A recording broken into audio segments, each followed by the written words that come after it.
Chapter 11. What I Heard in the Apple Barrel.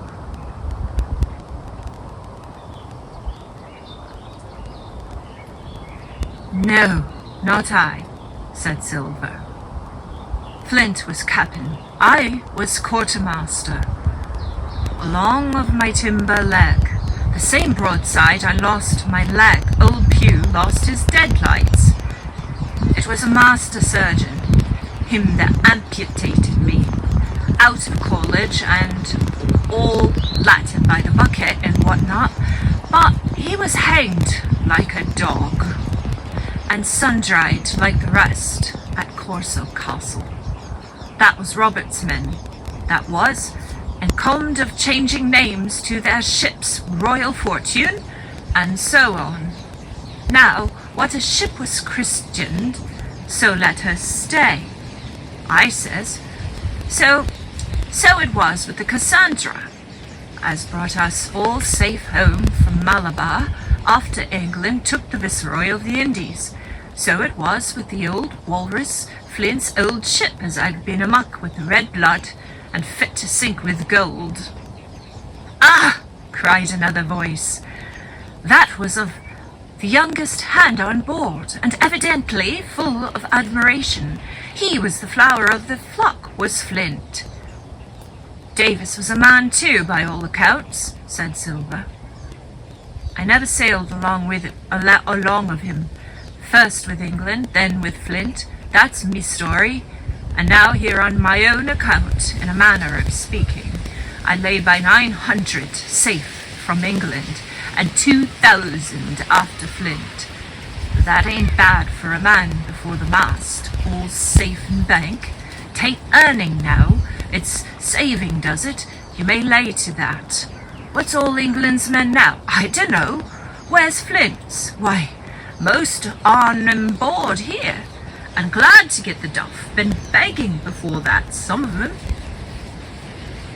Old Pew has had lost his sight, and might have thought shame, spends £1,200 in a year, like a lord in Parliament. Where is he now? Well, he's a-dead now, and under hatches. But for 2 years before that, shiver me timbers, the man was starving. He begged, he stole, and he cuts throats, and starved at that, by the powers. Well, it ain't much use after all," said the young seaman. "'Tain't much use for fools, you may lay to it, that nor nothing," cried Silver. "But now you look here, you're young, you are, but you're as smart as paint. I see that when I set my eyes on you, and I'll talk to you like a man. You may imagine how I felt when I heard this abominable old rogue addressing another in the very same words of flattery as he used to myself. I think if I'd been able, that I would have killed him through the barrel." Meantime he ran on, little supposing he was overheard. "Here it is about gentlemen of fortune. They lives rough, and they risk swinging, but they eat and drink like fighting cocks, and when a cruise is done, why, it's hundreds of pounds instead of hundreds of farthings in their pockets. Now, the most goes for rum and a good fling, and to sea again in their shirts. But that's not the cause I lie. I puts it all away, some here, some there, and none too much anywheres by reason of suspicion. I'm 50, mark you. Once back from this cruise, I set up gentlemen in earnest. Time enough too, says you. Ah, but I've lived easy in the meantime, never denied myself a nothing, heart's desires, and slept soft and ate dainty all my days when at sea. And how did I begin? Before the mast, like you." "Well," said the other, "but all the other's money's gone now, ain't it? You daren't show face in Bristol after this." "Why, where might you suppose it was?" asked Silver derisively. "At Bristol, in banks, "And places," answered his companion. "It were," said the cook, "it were, when we weighed anchor. But my old missus has it all by now. And the spyglass is sold, lease and goodwill and rigging, and the old girl's off to meet me.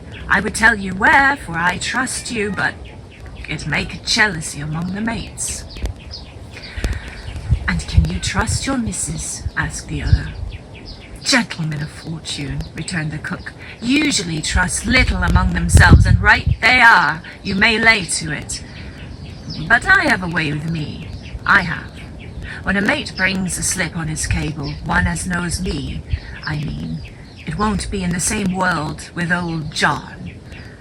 There was some of that was feared of Pew, and some of that was feared of Flint, but Flint his own self was feared of me. Feared he was, and proud. They was the roughest crew afloat, was Flint's. The devil himself would have been feared to go to sea with him. Well, now I tell you, I'm not a boasting man, and you see yourself how easy I keep company. But when I was quartermaster, lambs weren't the word for Flint's old buccaneers. Ah, you may be sure of yourself in old John's ship." "Well, I tell you now," replied the lad, "I didn't half a quarter like the job till I had this talk with you, John, but there's my hand on it now." "And a brave lad you were, and smart too," answered Silver, shaking hands so heartily that all the barrels shook. "And a finer figurehead for a gentleman of fortune I never clapped my eyes on. By the time I had begun to understand the meaning of their terms by a gentleman of fortune, they plainly meant neither more nor less than a common pirate, and the little scene that I had overheard was the last act in the corruption of one of the honest hands, perhaps of the last one left aboard. But on this point I was soon to be relieved, for Silver giving a little whistle, a third man strolled up and sat down by the party. "Dick Square," said Silver. "Oh, I know Dick was square," returned the voice of the coxswain, Israel Hands. "He's no fool, is Dick." And he turned his quid and spat. "But look here," he went on, "here's what I want to know. Barbecue, how long are we a-going to stand off and on like a blessed bumboat? I've had him most enough for Captain Smollett. He's hazed me long enough, by thunder. I want to go into the cabin, I do. I want their pickles and wines and what? I want their pickles and wines and that." "Israel," said Silver, "your head ain't much account, nor ever was. But you're able to hear, I reckon. Leastways, your ears is big enough. Now here's what I say. You'll berth forward, and you'll live hard, and you'll speak soft, and you'll keep sober till I give the word, and you may lay to that, my son." "Well, I don't say no, do I?" growled the coxswain. "What I say is, when? That's what I say." "When? By the powers!" cried Silver. "Well, now, if you want to know, I'll tell you when. The last moment I can manage, that's when. Here's a first-rate seaman, Captain Smollett, sails the blessed ship for us. Here's the squire and doctor with a map and such. I don't know where it is, do I? No more do you, says you. Well then, I meet the squire, and doctor shall find the stuff, and help us to get it aboard by the powers. Then we'll see. If I was sure of you all, sons of double Dutchmen, I'd have Captain Smollett navigate us halfway back again before I struck." "Why, we're all seamen aboard here, I should think," said the lad Dick. "We're all forecastle hands, you mean?" Snapped Silver. "We can steer a course, but who's to set one? That's what all you gentlemen split on, first and last." If I had my way, I'd have Captain Smollett work us back into the trades at least. Then we'd have no blessed miscalculations and a spoonful of water a day. But I know the sort you are. I'll finish with 'em at the island as soon as the blunt's on board, and a pity it is. But you're never happy till you're drunk. Split my sides, I've a sick heart to sail with the likes of you. Easy, old Long John, cried Israel. Who's a-crossing of you?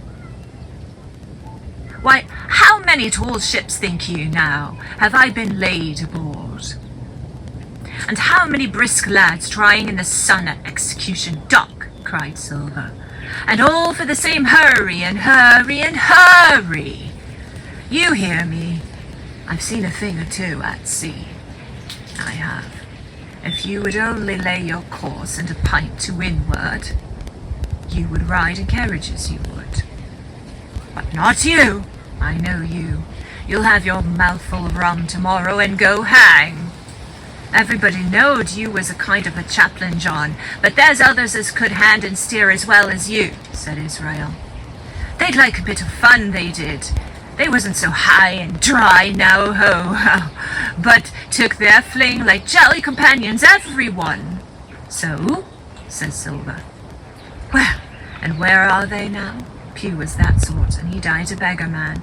Flint was, and he died of rum at Savannah. Ah, they was a sweet crew, they was. Only, where are they? But, asked Dick, when do we lay them athwart? What are we to do with them anyhow? There's the man for me, cried the cook admiringly. That's what I call business. Well, what would you think? Put 'em ashore like maroons? That would have been the England's way. Or cut 'em down like that much pork. That would have been Flint's or Billy Bones's. Billy was the man for that, said Israel. Dead men don't bite, says he. Well, he's dead now himself. He knows the long and short on it now. And if ever a rough hand come to port, it was Billy. Right you are, said Silver. Rough and ready. But mark you here, I'm an easy man. I'm quite the gentleman, says you. But this time it's serious. Duty is duty, mates. I give my vote death. When I'm in Parliament, riding in my coach, I don't want none of these sea lawyers in the cabinet coming home unlooked for, like the devil at prayers. Wait is what I say. When the time comes, why, let her rip.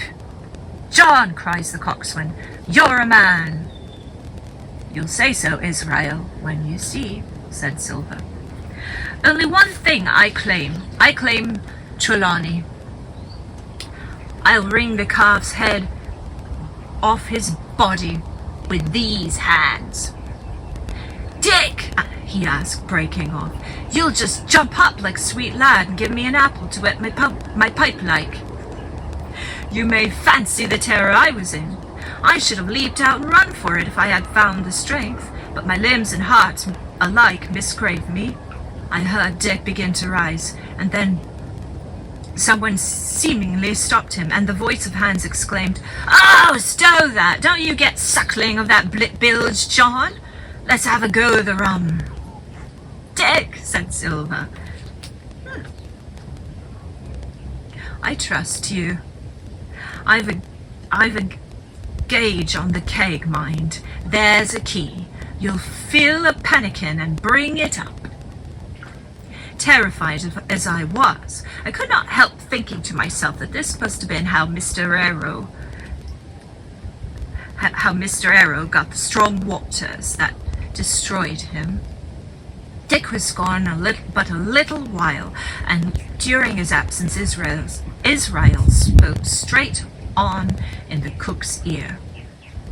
It was but a word or two that I could catch, and yet I gathered some important news, for besides other scraps that tended to the same purpose, this whole clause was audible.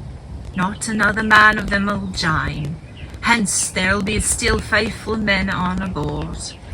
When Dick returned, one after another of the trio took the pannikin and drank, one to luck, another with a "Here's to old Flint," and Silver himself saying in a kind of song, "Here's to ourselves, and hold your laugh, plenty of prizes and plenty of doff."